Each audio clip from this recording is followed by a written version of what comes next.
Morning, Alan. How are you?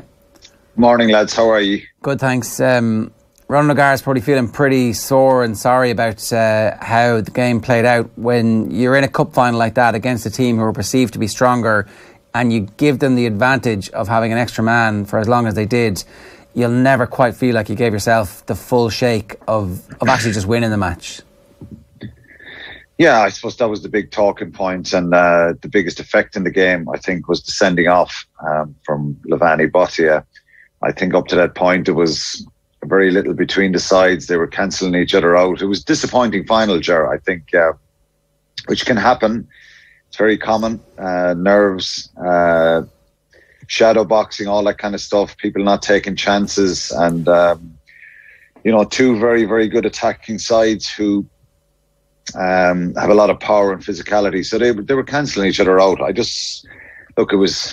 was a massive turning point in the game, the sending off. Rod's back stuck up for his player, and you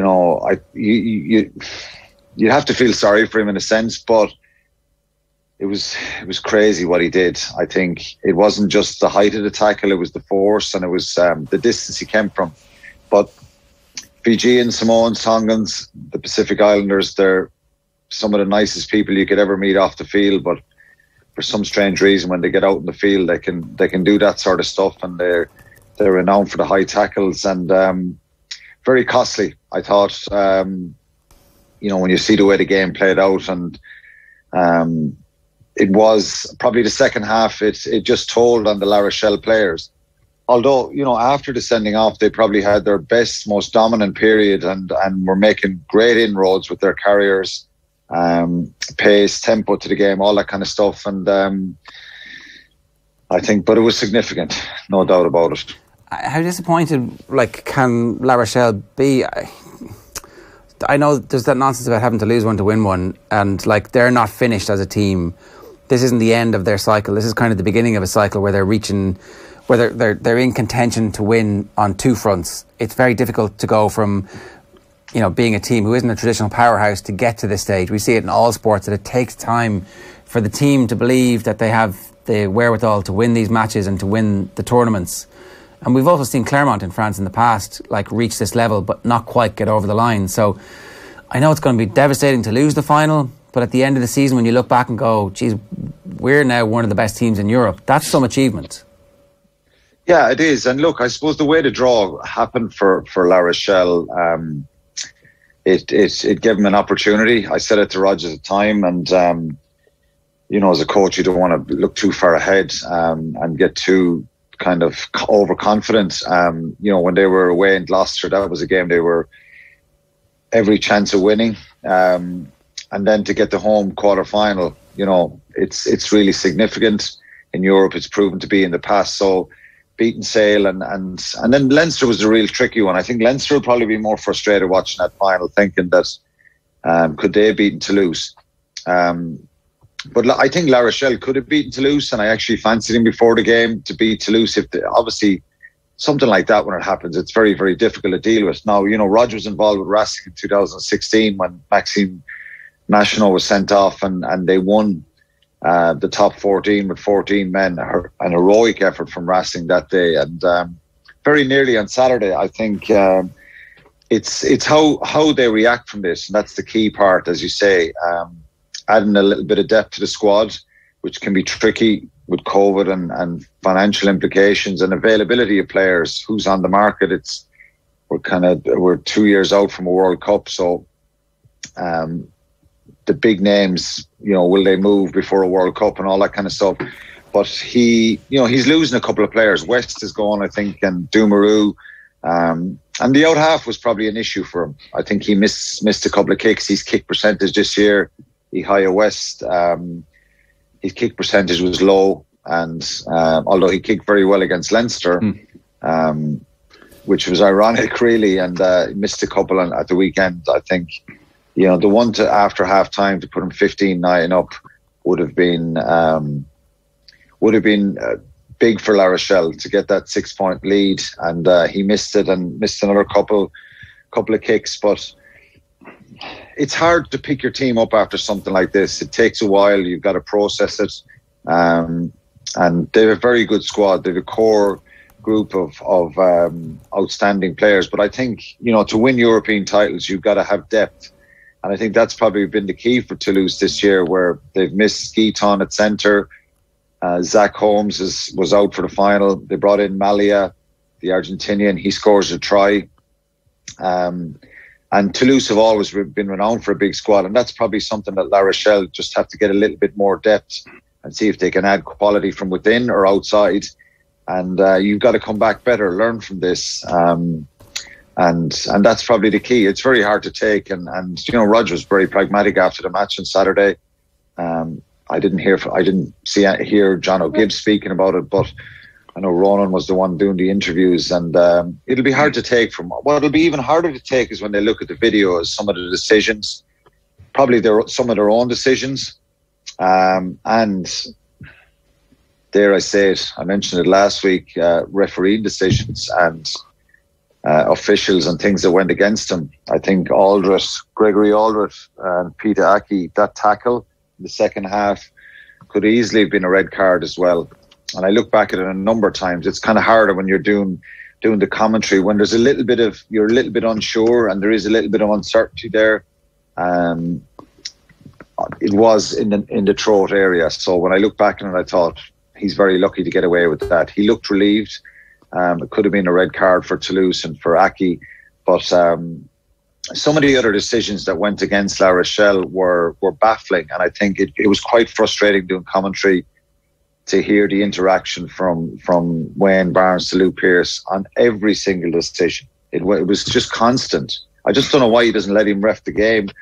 Look, some of the decisions were maybe correct, but I just thought he overshadowed Lou Pearce, and there was a couple of crucial decisions that went against him. There was one for Antonio on a maul early on. Wayne Barnes calls that. He's 60 yards away. The referee standing right there at the maul.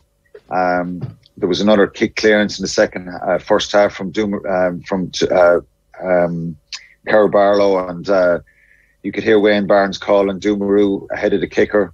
There was the Intimac one where he chipped the ball over and he ran into Skelton. That was another penalty that they kicked. So when Rog looks at this, and I spoke to him yesterday, and look, we didn't get into it. Look, he's disappointed, and it's not the thing to be doing. But I think my own personal opinion, doing the commentary on Saturday, it was quite frustrating to hear that interaction continuously.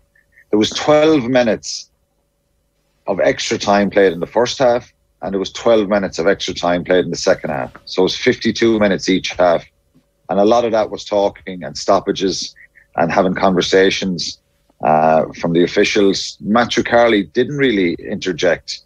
It was Wayne Barnes to Lou Pearce all the time. And I think that will frustrate La Rochelle when they look back at some of the decisions that were given by Wayne Barnes, effectively, not the referee.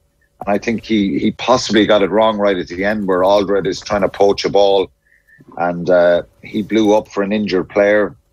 And the Toulouse player was injured. Close enough to it, but not right on top of it. But blowing it up when Aldred is trying to poach the ball and stopping the game, and then giving Toulouse the scrum when the clock is in the red, which was... So there's a few of them that they'll be frustrated. But I just didn't think they got any sort of decisions that were in the game, and Toulouse did. But credit to Toulouse, they're a brilliant side. And, I said this last week that... even though Maydard was the only one who was involved in the last time they were in a final, it's the history of the club. Every time you play Toulouse or they play, you associate that history of Europe, and they're the first to win the 5. So it's a fantastic achievement for them. Yeah. Quinny, just on the refereeing, and you're right, it felt like there was 2 referees because it was so stop-start. They were picking up on everything for about 75 minutes, and then the last 5 minutes of the match just seemed to be complete carnage, and anything went, and it ends up costing La Rochelle, where they probably could have kicked the corner. They didn't interact then, Nathan. Yeah, they didn't interact at the end when you felt they should have. And at one stage they said, Wayne Barnes says, we got to get this right, it's a final. Well, it should be no different in any game. They have to, you know what I mean? Wayne Barnes it was too big a personality to be the assistant. Well, it seemed like that. I've never seen it that bad. I've never ever seen it or seen all that much influence from an assistant referee. I think Matthew Carley did interact once or twice, but you couldn't hear him as being as dominant as Wayne Barnes. Maybe Luke Pearce wanted that, but it's not right. You could look as an assistant referee, as a supporter, or even doing commentary at these games. There's nearly every time you could say there's an offside. You could call one nearly every time. You can call people coming in from different wrong angles, breakdowns and mauls and stuff like that. So if the assistant referee is going to call everything like that, of course, if they're blatant and they're crucial decisions, but it's just hard to fathom how often he was coming in to Luke Pearce and how often they were against La Rochelle. I think that's what'll frustrate Ronan the most. And look, he probably can't say it as well as I can. It doesn't matter to me. I think Wayne Barnes is a great referee. He's a great fella. Luke Pearce is a really good referee as well. But we've had history of this chit-chat. Look at the France-Wales game, the Six Nations. It just went on and on and on, stop-start, and this interaction that everybody can hear now on these mics. So it's just gone on too long, and it's trial by video. It's the game has been run now by a TV screen, which is, of course, if they're crucial decisions in try scoring. But my point here is, nearly every facet or phase of the game, you can find someone a little bit ahead of the kicker or someone in an offside position. And when they're not influencing the tackle or the decision or the area where the ball is, there's no point in pulling these, you know what I mean? Like Dumaru, for example, his one was, he was nowhere near going to be making a tackle. He moved upfield. And I know it's something that they were trying to police a lot more in the Six Nations. But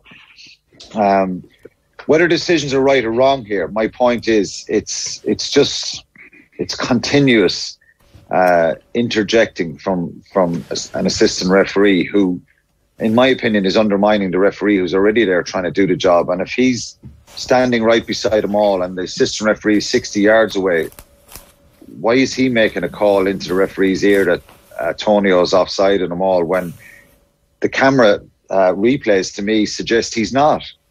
He's getting it wrong. The Intermac one was blatant. Will Skelton did not move either way. Intermac kicks the ball over his head and he actually runs into Skelton, and they go back for that penalty and they kick it. So look, there's a few there that'll frustrate him, but that's the luck of the draw. Sometimes you get it, you get some of those in your favour.